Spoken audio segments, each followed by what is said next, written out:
ॐ श्री गणेशाय नमः। श्री सरस्वत्यै नमः। श्री वेदव्यासाय नमः। नारायणं नमस्कृत्य नरं चैव नरोत्तमं देवीं सरस्वतीं व्यासं ततो जयमुदीरयेत्। 200तमोऽध्यायः। निंदित दान, निंदित जन्म, योग्य दान पात्र, श्राद्ध में ग्राह्य और अग्राह्य ब्राह्मण, दान पात्र के लक्षण, अतिथि सत्कार, विविध दानों का महत्व, वाणी की शुद्धि, गायत्री जप, चित्त शुद्धि तथा इंद्रिय निग्रह आदि विविध विषयों का वर्णन। तो यहाँ हम दान के बारे में, जप के बारे में, दान देने के लिए योग्य पात्र कौन है, श्राद्ध में क्या ग्रहण करा जा कैसे ब्राह्मण श्राद्ध में ग्राह्य हैं और अग्राह्य हैं, और दान पात्र यानी कि दान जिसको देना है वो कैसा होना चाहिए, अतिथि सत्कार कैसे करना है, अलग अलग प्रकार के दान क्या होते हैं, वाणी की शुद्धि मतलब कैसा बोलना अच्छा है, गायत्री जप, चित्त शुद्धि, इंद्रिय निग्रह, विविध विषयों पर चर्चा है इस अध्याय में। वैशंपायन उवाच। वैशंपायन जी कहते हैं, जन्मेजय, महाभाग मार्कंडेय जी के मुख से राजर्षि इंद्रद्युम्न को पुनः स्वर्ग की प्राप्ति का वृत्तांत सुनकर राजा युधिष्ठिर ने उन मुनीश्वर से फिर प्रश्न किया, महामुने, किन अवस्थाओं में दान देकर मनुष्य इंद्रलोक का सुख भोगता है, यह मुझे बताने की कृपा करें। मनुष्य बाल्यावस्था या गृहस्थाश्रम में, जवानी में अथवा बुढ़ापे में दान देने से जैसा फल पाता है उसका मुझे वर्णन कीजिए। मार्कंडेय उवाच। मार्कंडेय जी ने कहा, नीचे लिखे अनुसार 4 प्रकार के जीवन व्यर्थ हैं और 16 प्रकार के दान व्यर्थ हैं। जो पुत्रहीन है, जो धर्म से बहिष्कृत यानी कि भ्रष्ट है, जो सदा दूसरों की ही रसोई में भोजन किया करते हैं तथा जो केवल अपने लिए ही भोजन बनाते एवं देवता और अतिथियों को न देकर अकेले ही भोजन कर लेते हैं, उनका वह भोजन असत कहा गया है, अतः उनका जन्म वृथा है। इस प्रकार 4 प्रकार के मनुष्यों का जन्म व्यर्थ है। कौन से 4? जो धर्म से बहिष्कृत है, भ्रष्ट है, जो अपने रसोई में बनाया हुआ भोजन केवल खुद ही ग्रहण करता है, किसी को देता नहीं है। इसको हम ऐसे भी देख सकते हैं कि जो अपना कमाया हुआ केवल खुद पे ही खर्च करता है, किसी और को नहीं देता है, अतिथि को नहीं देता है, देवता को नहीं अर्पण करता है। और जिसका ऐसे व्यक्ति का जन्म, जिसके जो पुत्रहीन है, तो इस प्रकार के व्यक्ति का जन्म जो है व्यर्थ है। जो वानप्रस्थ या सन्यास आश्रम में से पुनः गृहस्थ आश्रम में लौट आया हो, उसे आरूढ़ पतित कहते हैं। उसको उसको दिया हुआ दान व्यर्थ होता है। अन्याय से कमाए हुए धन का दान भी व्यर्थ ही है। पतित ब्राह्मण तथा चोर को दिया हुआ दान भी व्यर्थ है। तो जो सन्यास ले चुका और वापस गृहस्थ बन के आया है, उसको फाइनेंशियली नहीं सपोर्ट करना चाहिए, उसको उसको दिया हुआ दान व्यर्थ है। और जो चोर है, जो पतित ब्राह्मण है, उनको दिया हुआ दान भी व्यर्थ है। और जो हमने धन अन्याय से कमाया है और उसको हम दान कर रहे हैं, तो वो भी व्यर्थ है। पिता आदि पिता आदि गुरुजन, मिथ्यावादी, पापी, कृतघ्न, ग्राम पुरोहित, वेद विक्रय करने वाले, शूद्र से यज्ञ कराने वाले, नीच ब्राह्मण, शूद्र के पति शूद्रा एक सेकंड शूद्रा के पति ब्राह्मण, सांप को पकड़कर व्यवसाय करने वाले तथा सेवकों और स्त्री समूह को दिया हुआ दान व्यर्थ है। इस प्रकार ये 16 दान निष्फल बताए गए हैं। एक यहाँ पे टिप है, देखते हैं क्या है। यहाँ जो पिता आदि गुरुजन, सेवक और स्त्रियों को दिया दान व्यर्थ कहा है, इसका अभिप्राय यह है कि माता पिता आदि गुरुजनों की सेवा करना तथा स्त्री और नौकरों का पालन पोषण करना तो मनुष्य का कर्तव्य ही है। अतः उनको देना तो अपने कर्तव्य का ही पालन है। इसलिए वह उनको देना दान की श्रेणी में नहीं आता। ठीक है। अगर आपने अपने माता-पिता, गुरु और स्त्री या आपके लिए काम करने वाले सेवकों को कुछ दिया है, तो उसको आप दान नहीं कह सकते हो, वो दान नहीं है। जो तमोगुण से आवृत हो, भय और क्रोध पूर्वक दान देता है, वह मनुष्य वैसे सब प्रकार के दानों का फल भावी जन्म में गर्भावस्था में भोगता है। अर्थात तामसी दान करने के कारण वह उसका फल दुख के रूप में भोगता है, तथा श्रेष्ठ ब्राह्मणों को दान देने वाला मानव उस दान का फल बड़ा होने पर कामना के अनुसार भोगता है। राजन, इसलिए मनुष्य को चाहिए कि वह स्वर्ग मार्ग पर अध- अधिकार पाने की इच्छा से सभी अवस्थाओं में श्रेष्ठ ब्राह्मणों को ही सब प्रकार के दान दे। युधिष्ठिर उवाच। युधिष्ठिर ने पूछा, महामुने, जो ब्राह्मण चारों वर्णों में से सभी के दान ग्रहण करते हैं, वे किस विशेष धर्म का पालन करने से दूसरों को तारते और स्वयं को भी तारते हैं? मार्कंडेय उवाच।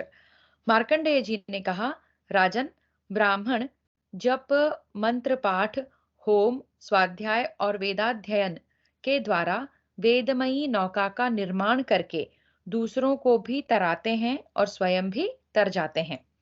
जो ब्राह्मणों को संतुष्ट करता है, उस पर सब देवता संतुष्ट रहते हैं। ब्राह्मणों के वचन से अर्थात आशीर्वाद से भी मनुष्य स्वर्गलोक पा सकता है। राजन, तुम पितरों और देवताओं की पूजा से तथा ब्राह्मणों का आदर सत्कार करने से अक्षय पुण्य लोक में जाओगे, इसमें संशय नहीं है। जिसका शरीर कफ आदि से भर गया हो, जो मर रहा हो और अचेत हो गया हो, उसे पुण्यमय स्वर्गलोक की प्राप्ति अभीष्ट हो, तो ब्राह्मणों की पूजा भी करनी चाहिए। श्राद्ध काल में प्रयत्न करके उत्तम ब्राह्मणों को ही भोजन कराना चाहिए। जिनके शरीर का रंग घृणाजनक हो, नख काले पड़ गए हों, जो कोढ़ी और धूर्त को पिता की जीवित अवस्था में ही माता के व्यभिचार से जिनका जन्म हुआ हो, अथवा जो विधवा एक सेकंड जो कोढ़ी और धूर्त हो, ऐसा हो जो व्यक्ति, या पिता की जीवित अवस्था में ही माता के व्यभिचार से जिनका जन्म हुआ हो, अथवा जो विधवा माता के पेट से पैदा हुए हों और जो पीठ पर तरकस बांधे क्षत्रिय वृत्ति से जीविका चलाते हों, ऐसे ब्राह्मणों को श्राद्ध में प्रयत्न पूर्वक त्याग दें। क्योंकि उनको भोजन कराने से श्राद्ध निंदित हो जाता है, और निंदित श्राद्ध यजमान को उसी प्रकार नष्ट कर देता है जैसे अग्नि काष्ठ को जला डालती है।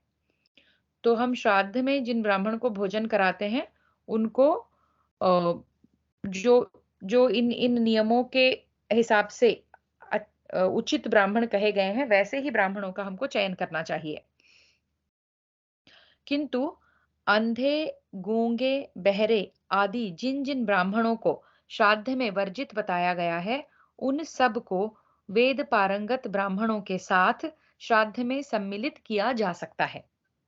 युधिष्ठिर, अब मैं तुम्हें यह बताता हूं कि कैसे व्यक्ति को दान देना चाहिए, जो दाता को और अपने आप को भी तारने की शक्ति रखता है।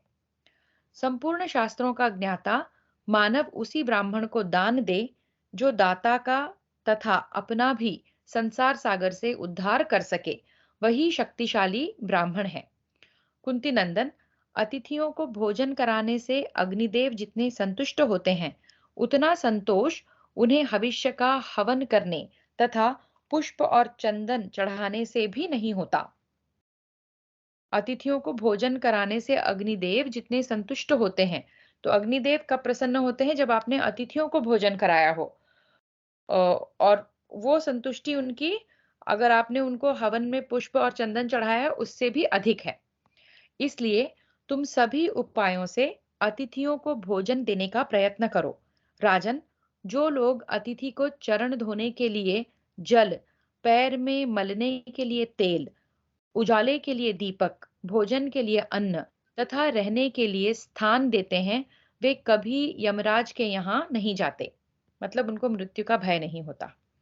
नृपश्रेष्ठ, देव विग्रहों पर चढ़े हुए चंदन पुष्प आदि को यथा समय उतारना, ब्राह्मणों की जूठन साफ करना, उन्हें चंदन माला आदि से अलंकृत करना, उनकी सेवा पूजा करना और उनके पैर आदि अंगों को दबाना, इनमें से एक एक कार्य गोदान से भी अधिक महत्व रखता है।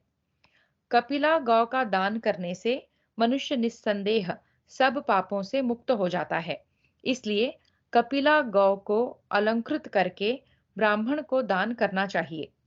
दान लेने वाला ब्राह्मण श्रोत्रिय हो, निर्धन हो, गृहस्थ हो, नित्य अग्निहोत्र करता हो, दरिद्रता के कारण जिसे स्त्री और पुत्रों के तिरस्कार सहने पड़ते हों, तथा दाता ने न तो जिससे प्रत्युपकार प्राप्त किया हो और न आगे प्रत्युपकार प्राप्त कर होने की संभावना ही हो। भारत, ऐसे ही लोगों को गोदान करना चाहिए, धनवानों को नहीं। भरत श्रेष्ठ, धनवानों को देने से क्या लाभ है?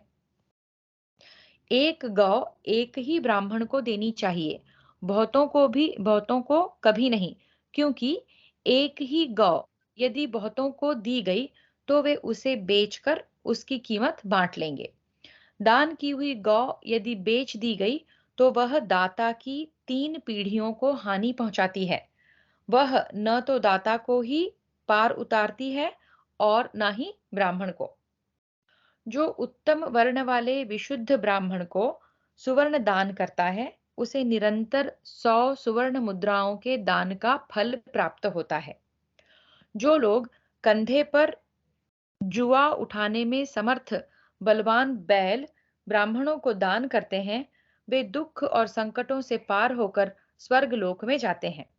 जो विद्वान ब्राह्मणों को भूमि दान करते हैं, उस दाता के पास सभी मनोवांछित भोग स्वतः आ जाते हैं।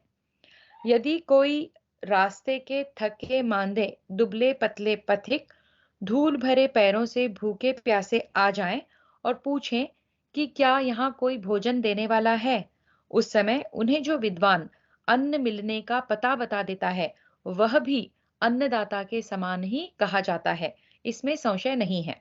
अतः युधिष्ठिर, तुम सारे दानों को छोड़कर केवल अन्नदान करते रहो। इस संसार में अन्नदान के समान विचित्र एवं पुण्यदायक दूसरा कोई दान नहीं है।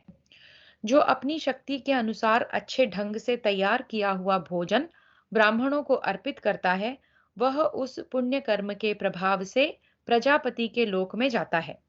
अतः अन्न ही सबसे महत्व की वस्तु है, उससे बढ़कर दूसरी कोई वस्तु नहीं है।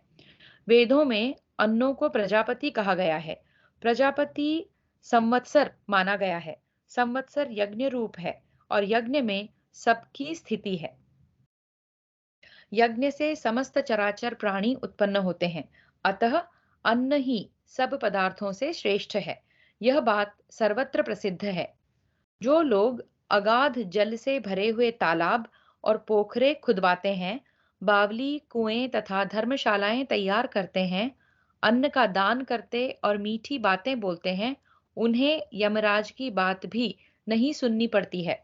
अर्थात यमराज उसे वचन मात्र से भी दंड नहीं दे सकते।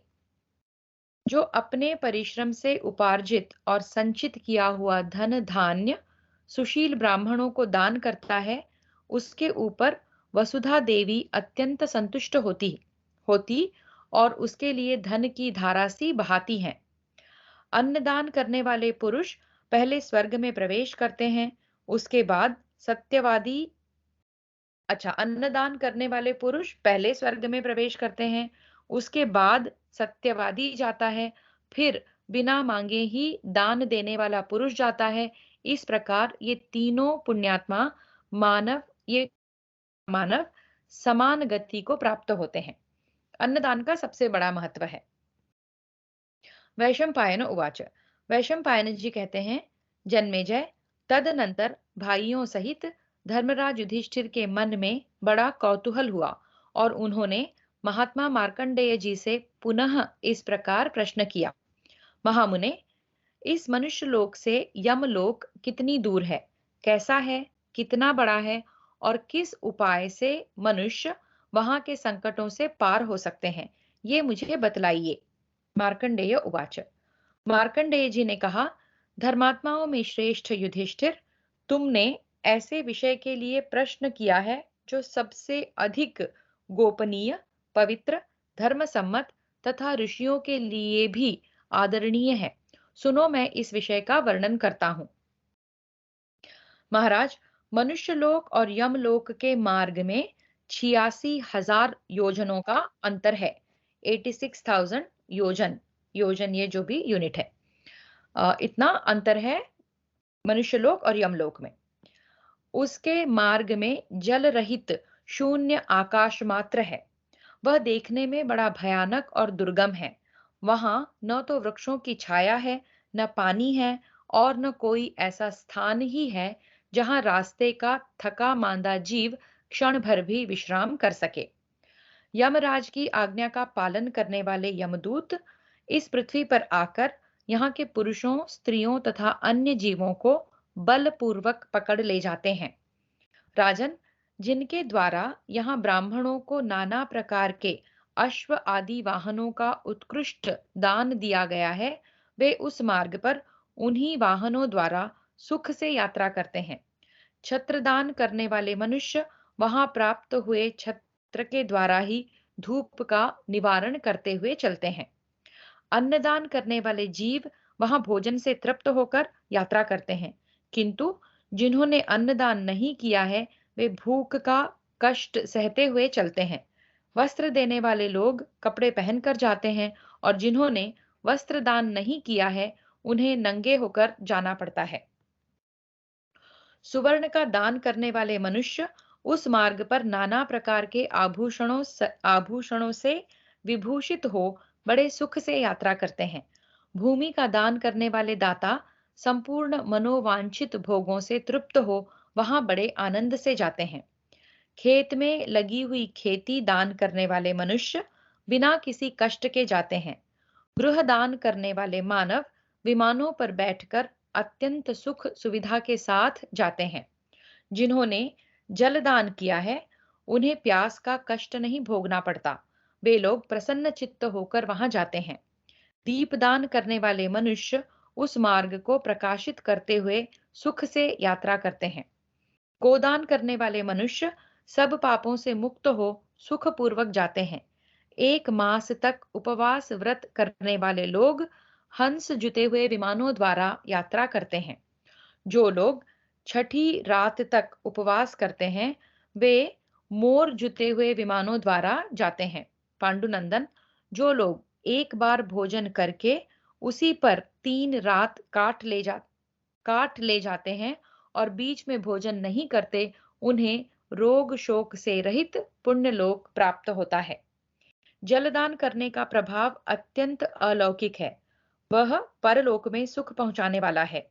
जो जलदान करते हैं उन पुण्यात्माओं के लिए उस मार्ग में पुष्पोदका नाम वाली नदी प्राप्त होती है। वे उसका शीतल और अमृत के समान मधुर जल पीते हैं। महाराज, इस प्रकार वह नदी संपूर्ण कामनाओं को देने वाली है, किंतु जो पापी जीव हैं उनके लिए उस नदी का जल पीब बन जाता है, यानी कि पस बन जाता है। अतः राजेंद्र, तुम भी इन ब्राह्मणों का विधि पूर्वक पूजन करो। जो रास्ता चलने से थक कर दुबला हो गया है, जिसका शरीर धूल से भरा है और जो अन्नदाता का पता पूछता हुआ भोजन की आशा से घर पर आ जाता है, उसका तुम यत्न पूर्वक सत्कार करो, क्योंकि वह अतिथि है, इसलिए ब्राह्मण ही है, अर्थात ब्राह्मण के ही तुल्य है। ऐसा अतिथि जब किसी के घर पर जाता है तब उसके पीछे इंद्रादि संपूर्ण देवता भी वहां तक जाते हैं। यदि वहां उस अतिथि का आदर होता है तो वे देवता भी प्रसन्न होते हैं, और यदि आदर नहीं होता तो वे देवगण भी निराश लौट जाते हैं। अतः राजेंद्र, तुम भी अतिथि का विधि पूर्वक सत्कार करते रहो। यह बात मैं तुमसे कई बार कह चुका हूं, अब और क्या सुनना चाहते हो? युधिष्ठिर उवाच। युधिष्ठिर ने कहा, धर्मज्ञ विभो, आपके द्वारा कही हुई पुण्यमय धर्म की चर्चा मैं बारंबार सुनना चाहता हूँ। मार्कंडेय उवाच।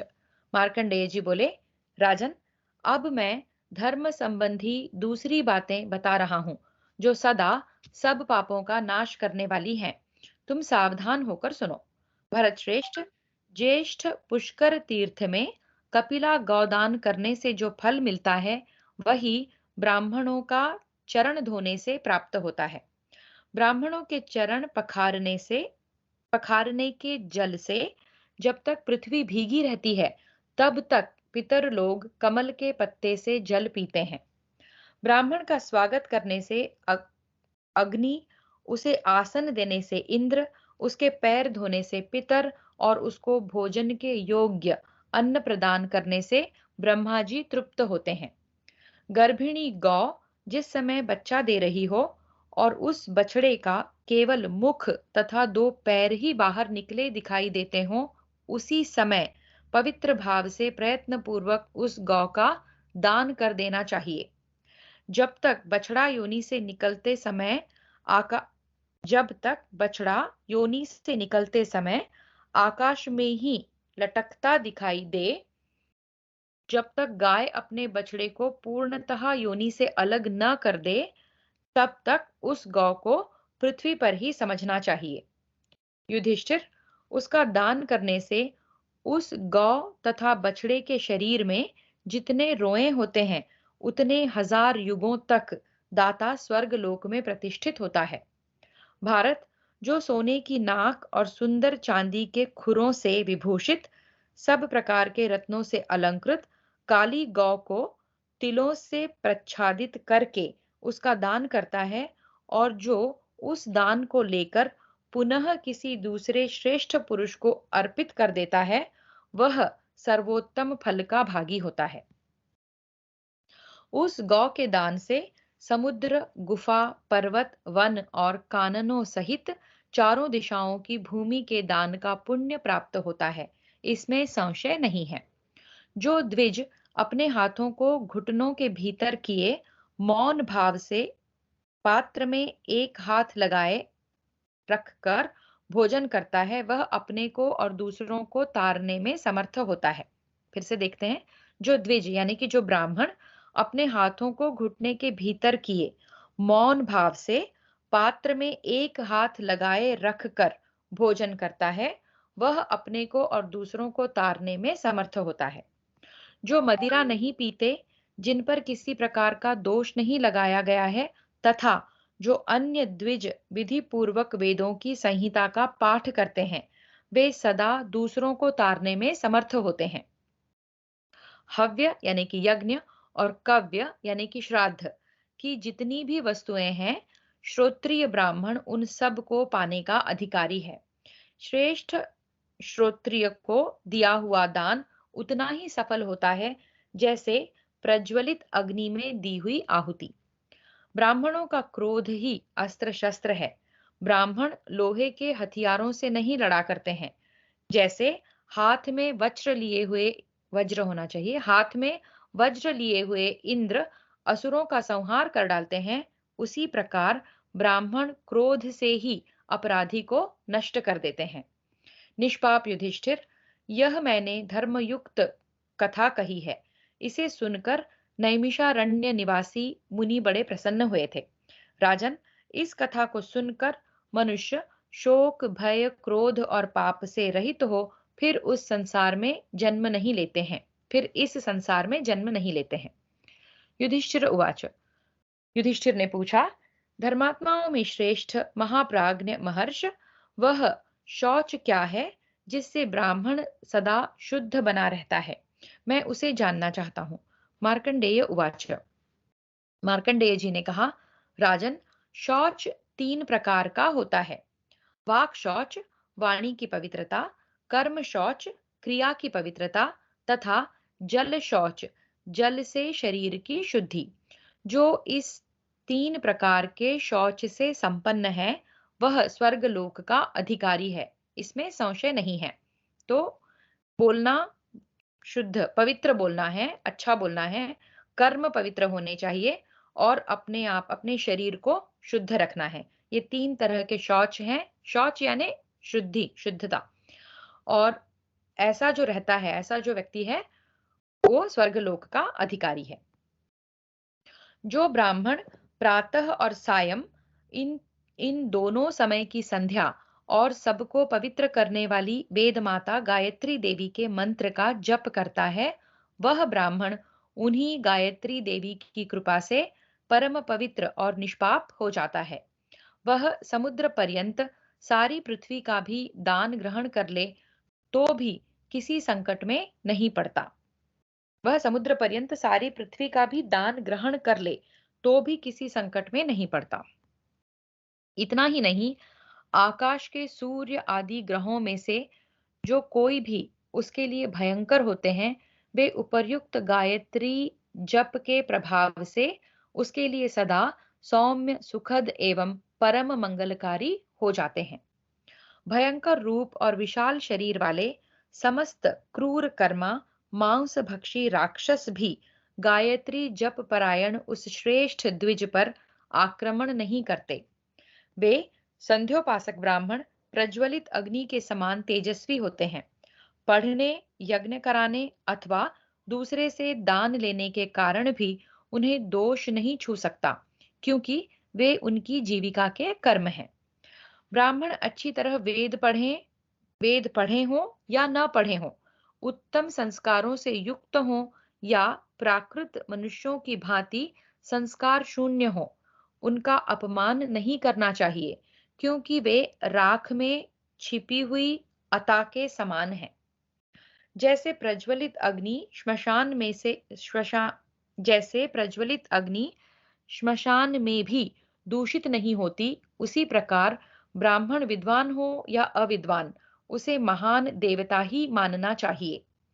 चार दीवारियों, नगर द्वारों और भिन्न भिन्न महलों से भी नगरों की तब तक शोभा नहीं होती जब तक वहां श्रेष्ठ ब्राह्मण न रहें।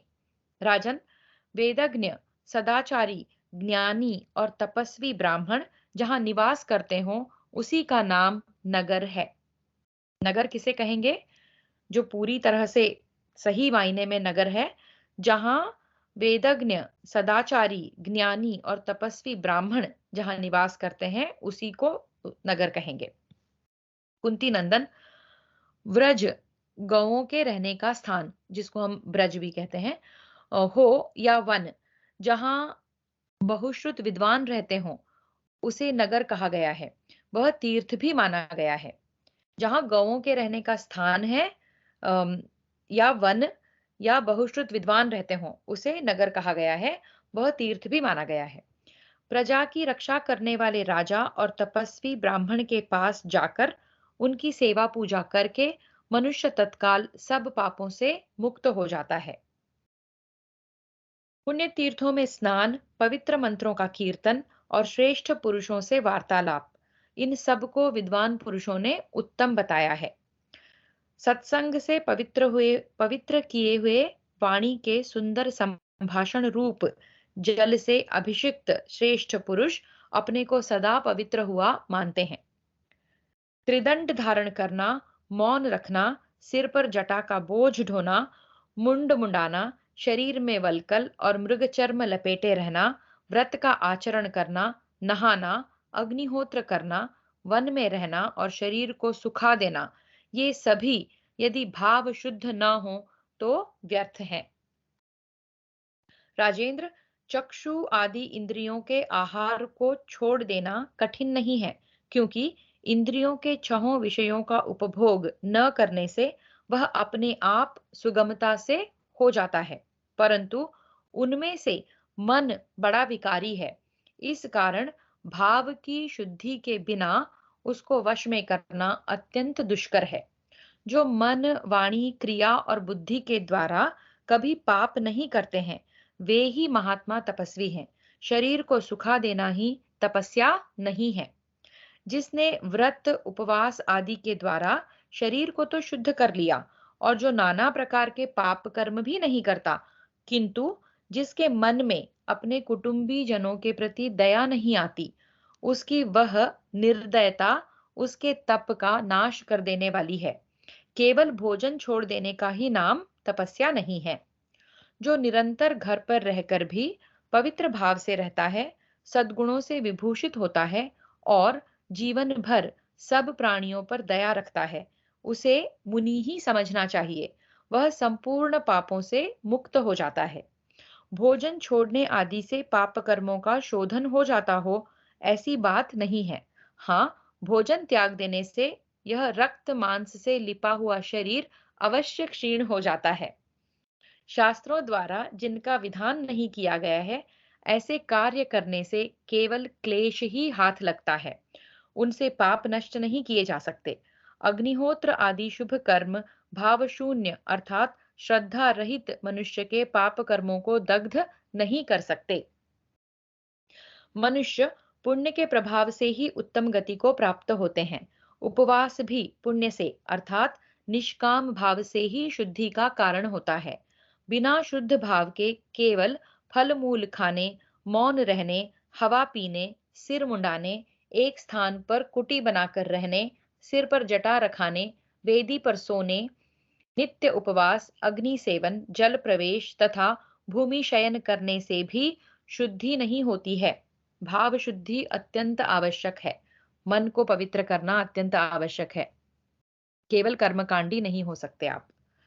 तत्व ज्ञान या सत्कर्म से ही जरा, मृत्यु तथा रोगों का नाश होता है और उत्तम मुक्ति की प्राप्ति होती है। जैसे आग में जले हुए बीज फिर नहीं उगते हैं, उसी प्रकार ज्ञान के द्वारा अविद्या आदि क्लेशों के नष्ट हो जाने पर आत्मा का पुनः उनसे संयोग नहीं होता। जीवात्मा से परि जीवात्मा से परित्यक्त होने पर सारे शरीर काठ और दीवार की भांति जड़वत होकर महासागर में उठे हुए फेनों की तरह नष्ट हो जाते हैं, इसमें संशय नहीं है। एक या आधे श्लोक से भी यदि संपूर्ण भूतों के हृदय देश में शयन करने वाले परमात्मा का ज्ञान हो जाए, तो उसके लिए संपूर्ण शास्त्रों के अध्ययन का प्रयोजन समाप्त हो जाता है। कोई तत्वम अथवा राम, कृष्ण, विष्णु, शिव आदि दो अक्षरों से ही परमात्म तत्व का ज्ञान प्राप्त कर लेते हैं। कोई श्लोक और पदों से अंकित अन्य सैकड़ों तथा सहस्त्रों शास्त्र वाक्यों से परमात्मा के स्वरूप को जानते हैं। जैसे भी हो, बोध ही मोक्ष का लक्षण है। जिसके मन में संशय भरा हुआ है, जिसके लिए न यह लोक है, न परलोक है और न सुख ही है, ज्ञान ही मोक्ष का लक्षण है। यह वृद्ध ज्ञानी पुरुषों का कथन है। फिर से देखते हैं। जिसके मन में संशय भरा हुआ है, उसके लिए न यह लोक है, न परलोक है और न सुख ही है, ज्ञान ही मोक्ष का लक्षण है। यह वृद्ध ज्ञानी पुरुषों का कथन है।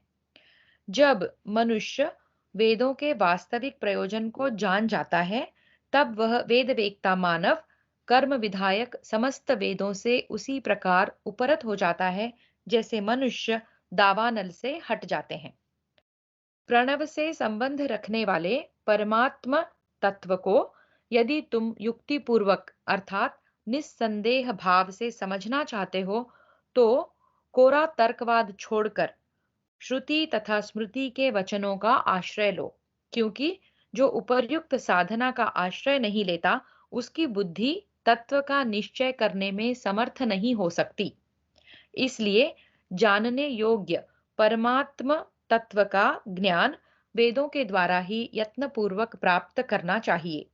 क्योंकि वह परमात्म तत्व वेद स्वरूप है, वेद उसका शरीर है।